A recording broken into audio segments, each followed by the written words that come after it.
وعلیکم السلام ورحمۃ اللہ وبرکاتہ۔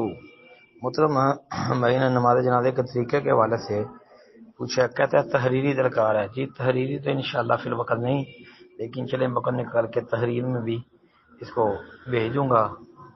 باقی یہ کہ اللہ اکبر کہہ کے جب ہاتھ باندھ لینے ہیں تو سورہ فاتحہ پڑھیں۔ جی تعوذ پڑھ لینا۔ تعوذ اس لیے پڑھیں کہ اللہ پاک فرماتے ہیں فَإِذَا قَرَأْتَ الْقُرْآنَ فَاسْتَعِذْ بِاللَّهِ مِنَ الشَّيْطَانِ الرَّجِيمِ۔ جی تعوذ پڑھیں، بعد میں سورۃ الفاتحہ پڑھیں بسم اللہ سے، اس کے ساتھ کوئی قرآن پاک کا کوئی حصہ ساتھ پڑھ لیں، کوئی چھوٹی سورت ملا لیں، یا جہاں بھی سے بھی آپ آسانی سے پڑھنا چاہتے ہیں وہ پڑھ لیں۔ دوسری تکبیر میں یعنی دوسری تکبیر کے بعد پھر آپ درود شریف پڑھیں، پھر اس کے بعد آپ تکبیر کہیں، پھر آپ دعائیں پڑھیں جو نماز جنازہ کیا مثلا اللہم اغفر لہ ورحمہ وعافہ واعف عنہ، یہ پڑھ لیں۔ اس کے ساتھ آپ اللہم اغفر لحینا یہ بھی پڑھ سکتے ہیں، اور بھی دعائیں ہیں کوئی بھی پڑھ لیں۔ پھر چوتھی تکبیر کے بعد آپ سلام بھیج دیں۔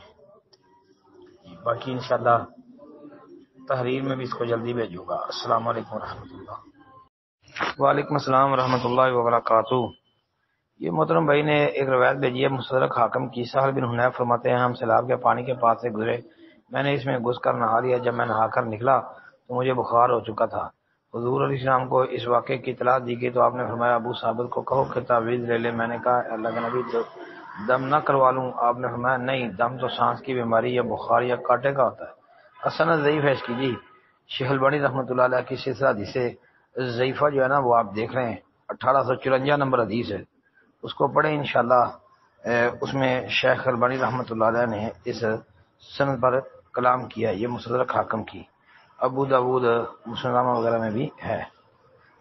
اچھا جی، اور اس کے علاوہ جو ہے یہ شیخ البانی رحمۃ اللہ علیہ نے ضعیف الجامع صغیر کے اندر بھی 5257 نمبر پر اس کی تخریج کی ہے اور اس کو ضعیف کہا ہے، یعنی ابو داؤد وغیرہ کی طرف انہوں نے نشاندہی کیا کہ یہ ابو داؤد مسلم کی روایت ہے۔ السلام علیکم ورحمۃ اللہ۔